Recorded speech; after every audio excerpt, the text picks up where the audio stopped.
మిలమిల మిరిసే చంద్రుడి కోసం తెర తీసెను సాయంత్రం.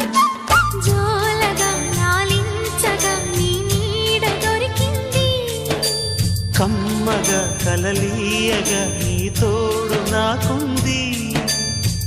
ఎదవిల్లును వంచిన వాడే నీ రాముడు అన్నది మనసే, గుడి తలుపులు తీయక ముందే వరమిచ్చెను దేవత ఎదురై. నీదే ఆచని నిజమే నా జాబిలి, కిలకిల నవ్వే కోయిల కోసం వచ్చింది మధుమాసం.